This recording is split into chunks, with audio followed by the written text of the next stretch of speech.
Hey everyone, welcome back to my channel. Today I thought I'd talk about the downsides of owning records and buying records, which seems like a stupid video to make, but we'll see how this goes. It's just an idea I had.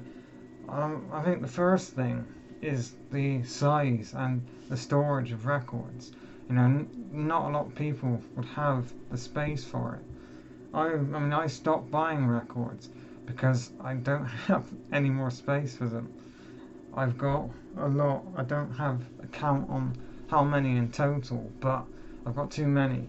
And records they have to be upright because of the weight. They're like books. You have to store them, upright. They can't be leaning on each other. Because of how heavy they are, they can warp each other.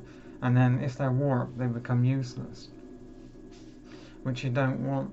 So, and they can't be really tightly compact. Like, if I remember, I'll show a picture of my little wardrobe down here.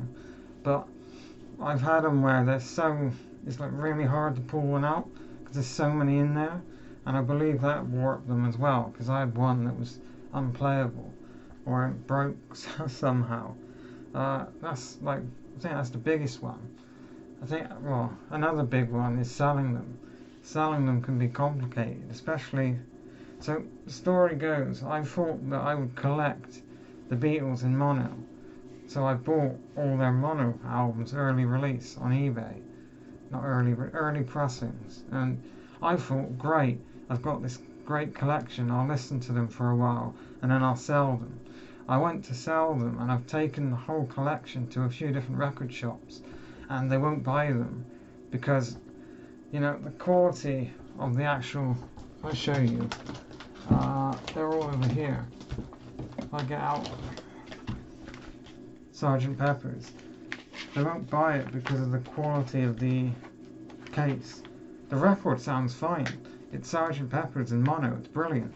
But because of the actual physical quality, like the edge is really damaged and there's smoke wear and it's not lived the best life, they won't buy it. The Beatles released so many, the best-selling artists of all time. There's so many records out there that ones that aren't in good quality, you won't be able to sell them. Because unless you sell it on eBay and don't mention the quality, no one's going to buy them. So I'm pretty much stuck with them unless I flog them on eBay, which I don't want to do because I don't want to lose money. Another thing, this is not for everyone, but it's something I do. I have Pink Floyd's Echoes, the 4 vinyl disc box set. It's really cool, but it was really expensive. And because it's 4 hours long, I've only ever listened to it once. It's like, it just sits up there. I know I could sell it, and I probably will sell it in the future. But it's so heavy, it'll cost a lot in shipping, and it's just, selling them can be really problematic. But point being, I don't listen to it. It just sits up there because it's too long. And I don't mind. I don't mind. I love the physicality of putting records on, but when there's 4 of them, and you just want to listen to the music, it can become an issue. Or maybe not for everyone.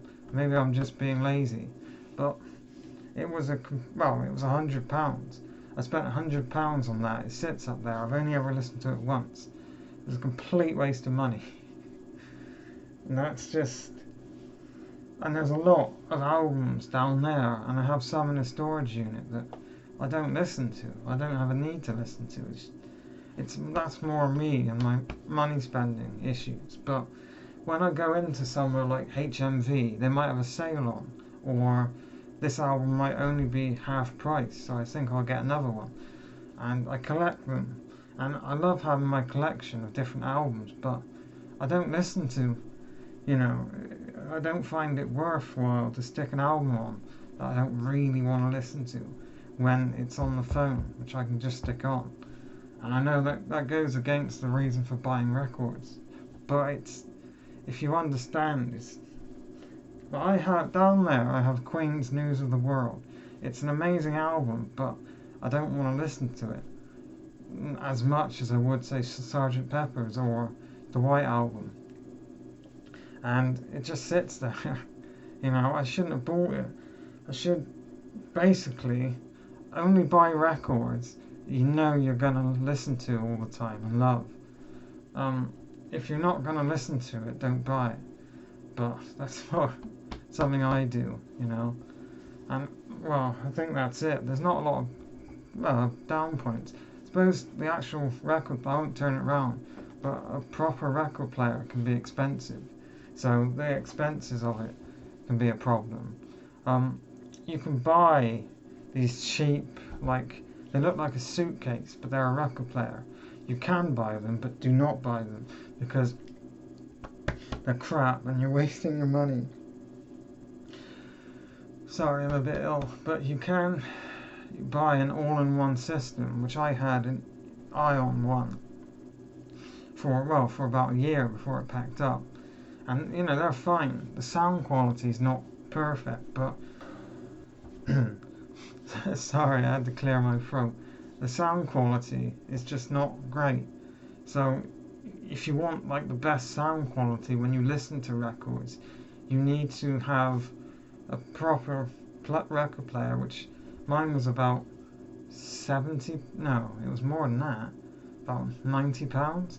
And then the speakers were £30, so about £120 for the entire system, which obviously not a lot of people can afford when you can pay for a streaming service.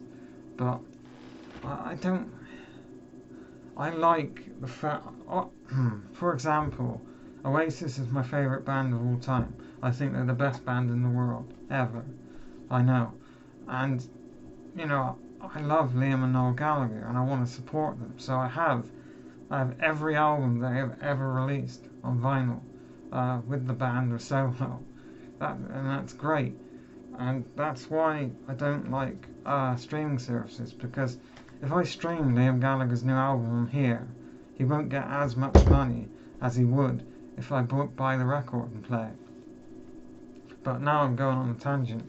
Thanks for watching me ramble, and I'll see you again in another video. Take care, everyone.